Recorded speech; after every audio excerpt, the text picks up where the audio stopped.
साथियों नमस्कार। 17वीं बीपीएससी मुख्य परीक्षा अभी होना है और कल कोर्ट में भी बहस होगा, उसका आप लोग बाद में देखेंगे। अभी फिलहाल मुख्य परीक्षा को लेकर के जो मेरा मेंटरशिप प्रोग्राम चल रहा है, तो उसी के मद्देनज़र ये वीडियो मैं लेके आया हूँ। होली के बाद, होली में सब लोग छुट्टी पे थे तो मैं भी छुट्टी पे था।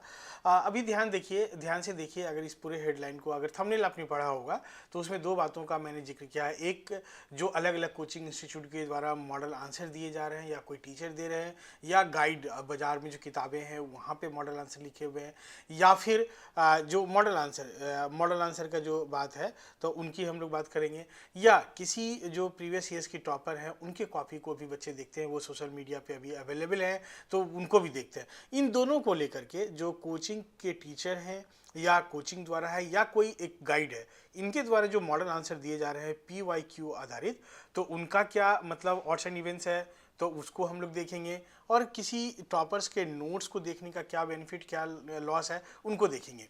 तो इससे आपको फ़ायदा हो रहा है कि सचमुच, या आपका लॉस हो रहा है, उनको हम एनालाइज करेंगे। तो यूजुअली जो मेरा अपना मानना है कि अगर आप मॉडल आंसर देखते हैं तो वो कहीं ना कहीं आपको लॉस करता है, और यदि आप टॉपर्स के नोट को भी देखते हैं तो वह भी आपके लिए कहीं ना कहीं लॉस करता है।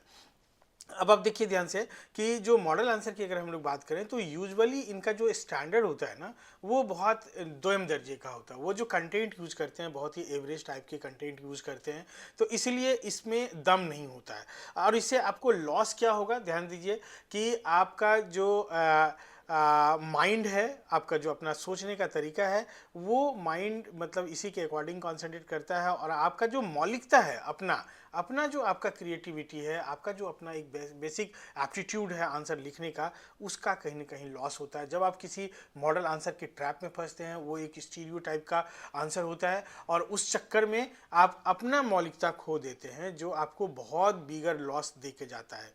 इसके बाद ये जब मॉडल आंसर हम लोग पढ़ के जाते हैं, बहुत सारे बच्चे, अभी जो 20,000 बच्चे मेंस लिखेंगे, इसमें देखिएगा 10-15 हज़ार बच्चे मॉडल आंसर के आधार पे जाएंगे तैयार होकर के, और वो सभी एवरेज मार्किंग के शिकार हो जाएंगे, क्योंकि सबका कंटेंट, वे ऑफ रिप्रेजेंटेशन और जो उनका राइटिंग स्किल है वो सब मिलता जुलता रहेगा। जब एक जैसा रहेगा तो ऑब्वियस है एग्जामिनर भी उसी पैटर्न पे मार्किंग करेंगे, और ये आपको कहीं ना कहीं आपका क्रिएटिविटी को लॉस करता है, आपका जो एवरेज मार्किंग है उसके तरफ आपको लेकर जाता है, जो आपके कंटेंट है उनको, उनकी क्वालिटी को भी लॉस करता है। ये इनका एक दूसरा क्या है कि जब आप जाएंगे सेम कंटेंट पे, अगर क्वेश्चन आया बैक टू बैक, इस साल भी आ गया, तो वो अलग चेंज्ड लैंग्वेज में आएगा, उनका डिमांड भी कुछ अलग होगा। ये ध्यान दीजिए, इस बात पे भी फोकस कीजिएगा आप। ये जो इधर 3 बातें हैं उन पे फोकस करना है। इधर जो एक बात है मैंने लिखा है कि अगर कंटेंट सेम है उसके बावजूद अगर क्वेश्चन उसी पे आया है, तो हर साल का जो क्या क्वेश्चन का लैंग्वेज है, उसके अंदर जो डिमांड्स हैं, सब डिमांड्स हैं, वो वेरी कर जाते हैं। जब वो वेरी कर जाते हैं, अब आप मॉडल क्वेश्चन पढ़ के गए हैं तो आप क्वेश्चन का एक कीवर्ड देखे और उसके आधार पे आप अपना आंसर लिखना शुरू कर दिए, जो बैकअप माइंड में आपका है वो आपको कहीं ना कहीं लॉस करता है, और आप जो है क्वेश्चन की डिमांड को पूरी तरह से मीट नहीं कर पाते हैं। आप उसके इर्द गिर्द जरूर रहते हैं, लेकिन आपको वो लॉस कराता है। जब हम लोग टॉपर्स के नोट की बात करते हैं तो ध्यान दीजिए कि एक सबसे पहली बात है कि हर बार कॉपी चेक करने वाला एग्जामिनर का जो सेट है वो सेम नहीं रहेगा। जब सेम नहीं रहेगा तो उनका मार्किंग पैटर्न भी थोड़ा असर डलेगा, कि मतलब जैसे इस बार अगर कोई एक अलग तरह का राइटिंग को पसंद करता है तो उस पर ज़्यादा नंबर दे देगा, अगर उसके अकॉर्डिंग कॉपी मिला। अगर उस तरह का नहीं है तो वो हो सकता है कि थोड़ा कम नंबर दे दे। एक बात। दूसरी बात है कि कई बार मतलब जब मार्किंग हम लोग देखते हैं टॉपर्स का, तो उसमें भी आप भी महसूस किए होंगे, हम तो बहुत बार महसूस किए हैं कि आपको लगेगा ऐसा कि जो उसको बहुत स्टैंडर्ड वे में लिखा है तो हो सकता है उसमें थोड़ा कम नंबर रहे होंगे, या जो उतना बहुत बढ़िया नहीं लिखा हुआ है, एवरेज। कई बार हम लोगों ने क्रॉस चेक किया है, कई विद्वान लोगों के साथ भी डिस्कस किया है, तो देखने को मिलता है कि वो सब स्टैंडर्ड है फिर भी उसमें अच्छे मार्क्स मिल गए। हो सकता है कि वो जो उनका डिमांड था वो एग्जामिनर को थोड़ा सूट बैठा होगा, तो उस अकॉर्डिंग उन्होंने मार्किंग कर दिया। एक दूसरी बात है कि जब संभव है कि आपके पास जब मेंस लिखने की जो कला है वो एक टॉपर की तुलना में अच्छी हो, ये पॉसिबल है, क्योंकि हर आदमी के पास अपना अपना क्वालिटी है, हर आदमी अपने आप में यूनिक है। तो वैसी परिस्थिति में ये बहुत अधिक पॉसिबिलिटी है कि आपके पास एक टॉपर जो पिछला टॉपर रहा है उससे ज़्यादा अच्छा क्षमता है, लेकिन आप उस टॉपर की कॉपी को देखते हैं, उनका स्टाइल को देखते हैं, तो आप उससे इन्फ्लुएंस हो जाते हैं और उस इन्फ्लुएंस के चक्कर में आप अपनी मौलिकता खो देते हैं। जो आपका बेसिक क्वालिटी था, जो आप उससे बहुत बेहतर आंसर लिख सकते थे, एकदम बेहतर आंसर लिख सकते थे, वहाँ से आप फिसल गए। तो इन वजह से आप जो दे सकते थे वो नहीं दे पाए और आप फिर वहाँ भी एवरेज मार्किंग के शिकार हो गए। तो मेरा ये कहना है कि देखिए, टॉपर्स का नोट हो चाहे मॉडल आंसर हो, उससे थोड़ा परहेज कीजिए।